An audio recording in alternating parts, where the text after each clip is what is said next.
అష్టావక్రుని కథ. పూర్వం పాండవులు వనవాస సమయంలో తీర్థయాత్రలు చేస్తూ ఉండగా ఒకనాడు ఉద్దాలక మహర్షి ఆశ్రమం చేరుకున్నారు. లోమస మహర్షి ఆ స్థలానికి సంబంధించిన కథ ధర్మరాజుల వారికి చెప్పడం జరిగింది. వేదాంతం ఉపదేశించడంలో ఉద్దాలక మహర్షి మహాదిట్ట. ఆయన ఆశ్రమంలో చాలామంది శిష్యులు విద్యాభ్యాసం చేస్తూ ఉండేవారు. వారిలో ఒకడు కహోలుడు. ఇతను భక్తి శ్రద్ధలు, నియమవ్రతాలు కలవాడే, కానీ విద్యను నేర్చుకోవడంలో వెనకబడేవాడు. దీంతో మిగిలిన శిష్యులంతా పరిహాసం చేస్తూ నవ్వుకునేవారు. అయినప్పటికీ ఉద్దాలకుడు ఇవేమీ పట్టించుకోకుండా కహోలుడి యొక్క మంచి గుణాలు, అతడి భక్తి శ్రద్ధలు, నీతి నియమాలు చూసి తృప్తిపడి అతనికి తన కుమార్తె అయిన సుజాతను ఇచ్చి వివాహం చేశాడు. కొద్ది కాలానికి కహలుడి భార్య అయిన సుజాత గర్భవతి అయింది. గర్భంలో పిండ రూపంలో ఉన్న బిడ్డ ఇంట్లో తన తండ్రి వేదపారాయణం చేస్తూ ఉండగా జరిగే ఉచ్చార దోషాలను తట్టుకోలేక తల్లి గర్భంలోనే వంకర్లు తిరిగేవాడంట. ఆ విధంగా కొంతకాలానికి వారికి బాలుడుగా 8 వంకర్లతో జన్మించాడు, అష్టవక్రములు. దీంతో అతనికి అష్టావక్రుడనే పేరు స్థిరమైంది. అష్టావక్రుడు చిన్నప్పటి నుంచే చదువులో మహా తేజోవంతంగా ఉండేవాడు. ఆ విధంగానే సకల శాస్త్రాలను అభ్యసిస్తూ 12 ఏళ్ల వయసు వచ్చేసరికి ఒకరోజు మిథిలా నగరంలో జనక మహారాజు ఒక గొప్ప యాగం చేస్తున్నారు. అక్కడికి గొప్ప గొప్ప విద్వాంసులను రప్పించి వేద చర్చలు జరిపిస్తారన్న వార్త తెలిసి అందులో పాల్గొనేందుకు మిథిలకు బయలుదేరాడు. తీరా అక్కడకు పోయిన తరువాత సభికులంతా అతన్ని చూసి అవహేళన చేయసాగారు. వయసులోనేమో పిల్లవాడు, పైగా 8 వంకర్లున్న శరీరం.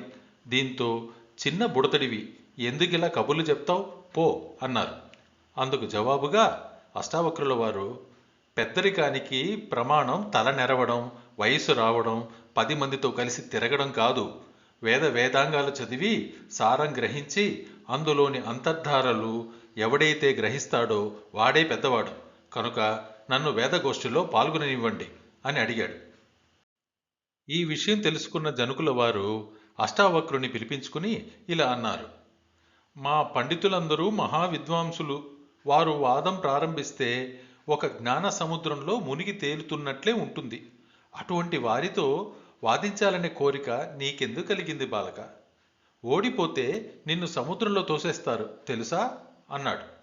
అప్పుడు అష్టావక్రుడు ఇలా అన్నాడు: ఓ మహారాజా, మీ విద్వాంసులు మహాపండితులే కావచ్చు, కానీ నా వంటి వేదం తెలిసిన వాడితో వాదించలేరు. పైగా పండితులమని, అన్నీ తెలిసిన వారమని అహంభావంతో ఉన్నారు వారు. వాళ్ళు చేసిన అవమానం చేత మా తండ్రి సముద్రంలో మునిగి ప్రాణాలు కోల్పోయారని మా తల్లిగారు చెప్పారు. ఆ రుణం తీర్చుకోవాలని వచ్చాను. ఒకవేళ నేను ఓడిపోతే మా తండ్రి గారిలాగే నేను సముద్రంలో దూకి ప్రాణత్యాగం చేస్తాను. కావున నిస్సంశయంగా నాకు అనుమతి ఇవ్వండి అన్నాడు. దీంతో వేరే గత్యంతరం లేక జనక మహారాజుల వారు అనుమతి ప్రసాదించారు. మరుసటి రోజు వేద సంవాదం మొదలయ్యింది. అష్టావక్రుని ప్రశ్నలకు జవాబు చెప్పలేక పండితులంతా తెల్లముఖం వేశారు. దాంతో మిథిలా నగరంలోని ముఖ్య పండితుడు తాము ఓడిపోయినట్లు, అష్టావక్రుడు గెలిచినట్లు ప్రకటించాడు. సభికులంతా దీనికి సమ్మతించారు. దాంతో పందెం ప్రకారం ఓడిపోయిన వారంతా సముద్రంలో దూకి ప్రాణత్యాగం చేశారు. పందెంలో గెలిచిన అష్టావక్రుని జనకుల వారు తగు రీతిలో సన్మానించి ఎన్నో విధాల స్తుతించి చివరకు అష్టావక్రుల వారికి శిష్యుడైనాడు. ఈ కథలోని నీతి ఏమిటంటే, తండ్రిని పోలిన కొడుకే ఉండటానికి వీలు లేదు. దేహబలం లేని తండ్రికి దేహబలం కల పిల్లలు పుట్టవచ్చు. విద్య ఏమీ లేని అజ్ఞానికి పండితుడైన కుమారుడు కలగడం కద్దు. వయసును బట్టి, ఆకారాన్ని బట్టి ఒక మనిషి యొక్క పెద్దరికాన్ని పాటించడం పొరపాటు. పైపై డంబాచారాలతో మోసం చేయడం జరుగుతుంది. ఇది ఈ కథలో గల నీతి.